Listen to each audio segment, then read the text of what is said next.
Well, let's get started by talking about the Indian Premier League, which stands suspended indefinitely after several players and support staff tested positive for COVID-19.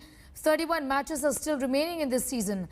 It's now going to be scheduled at a later stage depending on the situation in the country vis-a-vis the infection and also the global cricketing calendar. There is a possibility that the remaining IPL matches could be played after the T20 World Cup, which is scheduled in October and November. The decision came after Wriddhiman, Saha of Sunrisers Hyderabad and Amit Mishra of Delhi Capitals tested positive for COVID-19. On Monday, the game between Kolkata Knight Riders and Royal Challengers Bangalore was postponed after Varun Chakravarti and Sandeep Warrier tested positive in Ahmedabad city. IPL now finally suspended. We do not know just yet whether the matches are going to be resumed or not at a later stage this year.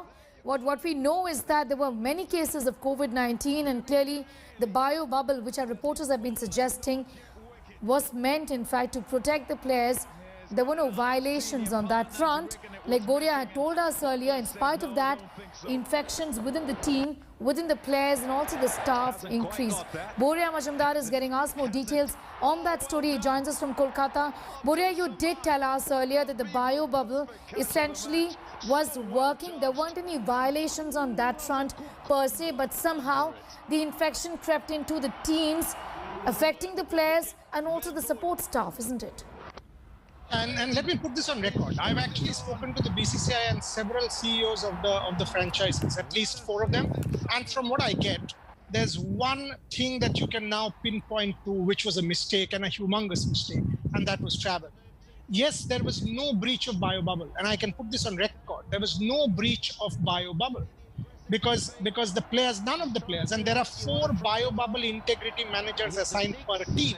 There have been, and there is CCTV on every floor. No player has knowingly violated a bio bubble for any team. And despite that, you had cases, you had Sandeep and Varun, you had Amit Mishra, you had Wriddhiman Saha, you had L. Balaji, and you had more. So what I'm being told is the real culprit in this case, however much you try a green corridor, however much you wear PPE, you have private terminals, you take charter flights, is the flight.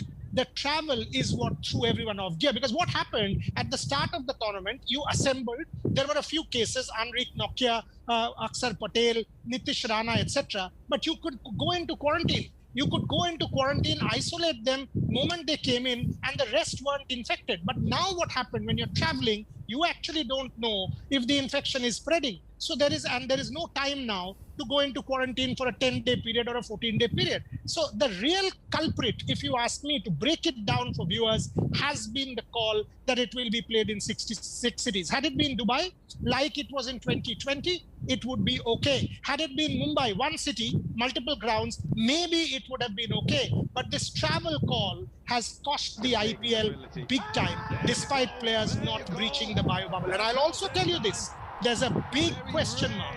Big. It's premature. You might come and tell me, oh, how can you say this? But I'm telling you this, there's a big question mark. Yes. Big question mark on India's ability to host the World Cup in October.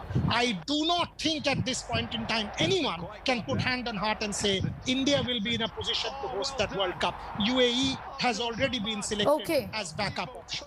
What a worrying situation, because things are very unpredictable. It's really up in the air as far as the pandemic is concerned. Boria, thanks so much for joining us with your perspective on that story. We're shifting focus now to some more breaking news, which is just coming in.